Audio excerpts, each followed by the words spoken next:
नमस्कार बंधुरा केमन आछो निश्चय भालो आछो आमिও भालो आछि। चले एलाम तोमादेर दुर्दान्त एकटा माछेर रेसिपि और तार संगे पाँच मिशाली सब्जी एक सुंदर रेसिपि निये। तो आज के चले एसेछि बड़ी दिये फलई माछ और तार संगे सिलभार काप माछेर तेल झाल और आछे चलो 5 रकम सब्जी। तो देखो कालार देखे माछेर झोलटा माखा माखा देखेई बुझते पारछो किरकम कालार जेरकम हयेछे सुस्वादुओ सेरकम हयेछे। तो आमि लिपिका चले एलाम पूर्व मेदिनीपुर थेके बंधुरा তোমাদের সঙ্গে আজকে সুন্দর একটা স্বাস্থ্যকর আর সাধারণ অল্প তেল মশলা গ্রামীণ রান্না নিয়ে, যেটা দেখতেও সুন্দর খেতেও দারুণ হয়েছে। তো চলো বন্ধুরা, আর এই দেখো পাঁচ মিশালি সবজি।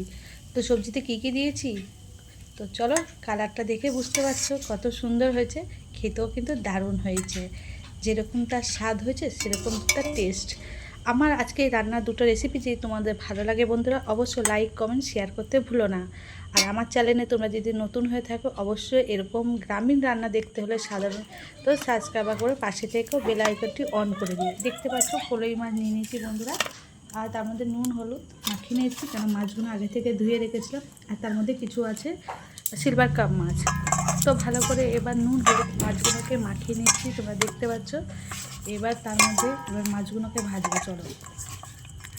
তো মাছগুলো ভালো করে তেল আর নুন মাখিয়ে নিয়ে এবার কড়াতে তেলটা গরম করে মাছগুলোকে দিয়ে দেবো।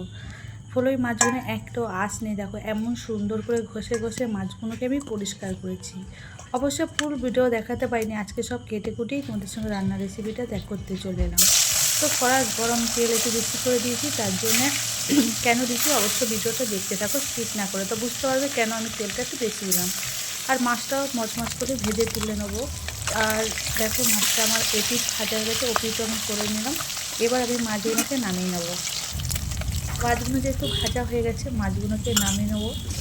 নামিয়ে নেওয়ার পরে এবার অবশিষ্ট যে মাছগুলো আছে সেগুলোকে দিয়ে দেবো। আর ফলই মাছ যদি যতই কাটা হোক না, ফলই মাছের কিন্তু টেস্ট কিন্তু খুব দারুণ লাগে। তারপরে আমার মতো ফলই মাছ খেতে ভালো লাগে অবশ্যই কমেন্ট করে জানাবে। তো তারপর দেখো যেগুলো বাকি ছিল সেগুলো দিয়ে দিলাম। আর এই দিকে দেখো বড়িগুলো, এর জন্যে আমি বেশি করে তেল দিয়েছি। তো বড়িগুলো ভেজে তুলে নেবো বন্ধুরা। নুন দিয়ে একটু ভেজে নেবো, হলুদ দিলে একটু লেগে যাবে, তাই জন্য নুন দিয়ে বেশিক্ষণ বড়ি ভাজবে না, কারণ বড়িগুলো লেগে যেতে পারে। এটা আমার ঘরের তৈরি বড়ি, আমি নিজে তৈরি করেছিলাম। তো অনেকদিন পরে মনে হয় বড়ি দিয়ে একটু তরকারি করে বড়ি খেতে খুব ভালো লাগে আমার। গরম গরম ভাতের সঙ্গে কিন্তু বড়ি ভাজা খেতে খুব দারুণ লাগে। এটা তুলে নেওয়ার পরে এবার মাছের ঝালটা করব, তার জন্য দেখো পেঁয়াজ দিয়ে দিলাম। তো পেঁয়াজটা ভাজা হতে থাকে, এতে কিন্তু আমি আর কিছু দিইনি। আর পেঁয়াজটা লাল লাল করে ভেজে নেবো। তার মধ্যে দিয়ে দেবো বন্ধুরা দেখো তোমরা কাঁচা বড়ি, কারণ ওটা হচ্ছে আমি সবজির জন্য তুলে রেখেছিলাম। এটা কাঁচা বড়ি দেবো। এটা কাঁচা বড়ি পেঁয়াজের সঙ্গে ভেজে নেবো, যাতে পেঁয়াজের সঙ্গে বড়িটাও ভাজা হয়ে যায়। এটা তো কিছু আর অন্য দেবো না কিছু, তার জন্য দিয়ে দিলাম। তোমরা বড়ি দিয়ে মাছের ঝোল কে কে খেয়েছো অবশ্যই কমেন্ট করে জানিও।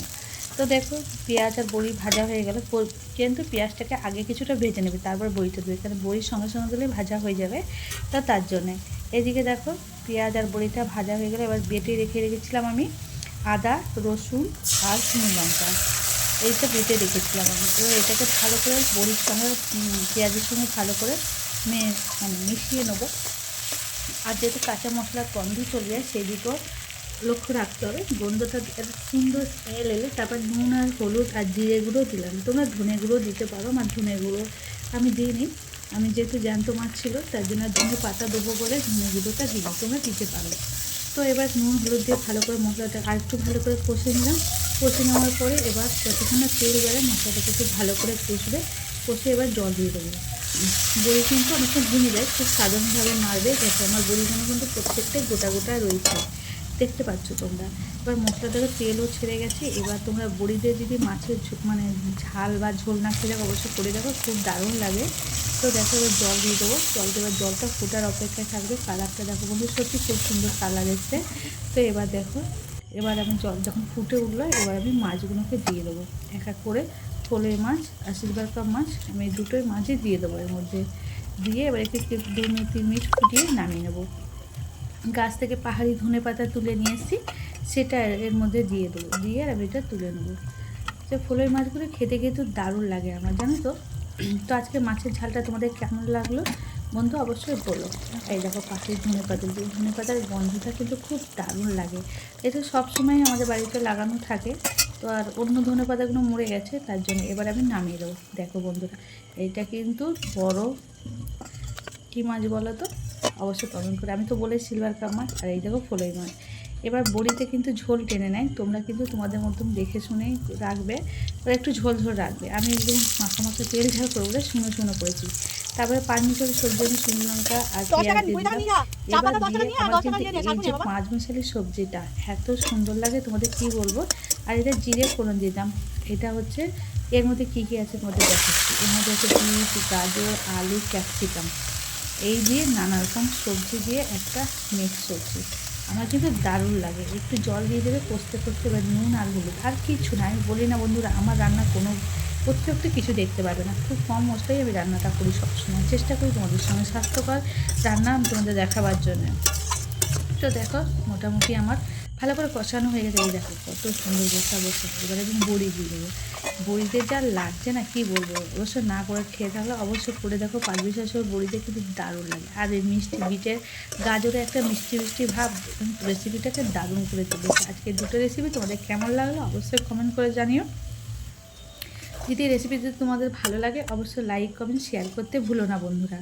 আমি আবার চলে আসবো অন্য কোনো রান্না, গ্রামীণ রান্না নিয়ে, অন্য কোনো রেসিপি নিয়ে তোমাদের সঙ্গে শেয়ার করতে। তো আমার মাছের ঝালটা হয়ে গেছে, আর এই বড়ি সবজিটাও হয়ে গেছে। তোমরা দেখতে পাচ্ছ যেন বসা বসা শুকনো শুকনো মাখা মাখা। আর কিছু এরকম সবজি থাকলে আর কিছু প্রয়োজন হয় না আমার মনে হয়।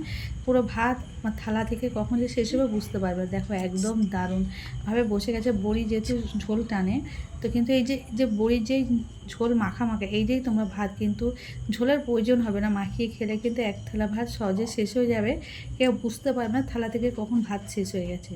তো আবার আজকে দুটো রান্নার রেসিপি দেখার জন্য তোমাদের অসংখ্য ধন্যবাদ। Tata bye bye. আবার চলে আসবো অন্য কোনো রান্নার রেসিপি নিয়ে।